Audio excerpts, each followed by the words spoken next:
Заңгер Айгүл Орынбек дәстүр фильмін прокаттан алып тастауды сұрады. Біздің елде Қазақстан Республикасының ұлттық қауіпсіздік комитеті мен Қазақстан мұсылмандар діни басқармасы тірі ме? Дәстүр фильмінің экран бетіне шығуына қалайша жол бердіңдер? Кинотеатрлардан алып тастауды талап етемін, деп ашуланды құқық қорғаушы. Қазақ тарихында сырға салу, айттыру, сыңсу айту деген салт дәстүрдің бар екенін білемін. Ал салт дәстүрімізде қызды алып қашқанын оқымаппын. Көрші елдің дәстүрін бізге тықпалап керегі жоқ. Кинода қызды алып қашу дәстүрге жатады, яғни ол дұрыс емес, деп дінді астарлап насихаттау деп ойлаймын. Жастарға салт дәстүрге қарсы шығып, жек көріп, дінді ұстаныңдар деген ой тастаудың элементтері байқалады. Қазақтың кез келген отбасы жеті шелпек пен Құран бағыштауды біледі. Бірақ кинода оны да ашық көрсетпейді. Тіпті бір қарсылық эпизоды бар.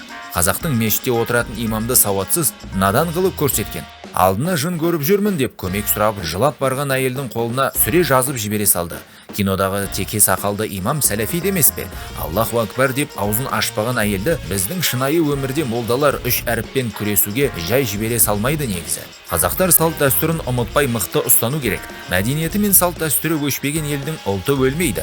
Ал дәстүрді жастарға негативті тұрғыда көрсету, елді топастандырғысы келіп жүрген арам пиғылды адамдарға тиімді, деген пікірде заңгер. Сонымен қатар жазба иесі дін тақырыбына кино түсіретіндер жоғары жақтан рұқсат алсын дегенді айтады.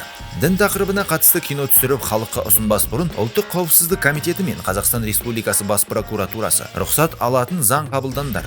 Депутаттар Ринат Зайытов, Жұлдыз Сүлейманова, Ермұрат Бапи, Абзал Құспан, Мақсат Толықбай, хиджаб келте бала, қауға сақал, сәләфизмге қарсы заң не болды? Құрметті халық қаулаулылары, бұлар осылай ашық талтаңдап жүре біле ме? Деп күйінді Айгүл Орынбек. Айта кетейік, кинотеатрға жол тартқан дәстүр фильмі бір апта ішінде 1 миллиард қаржы жинап рекорд орнатты.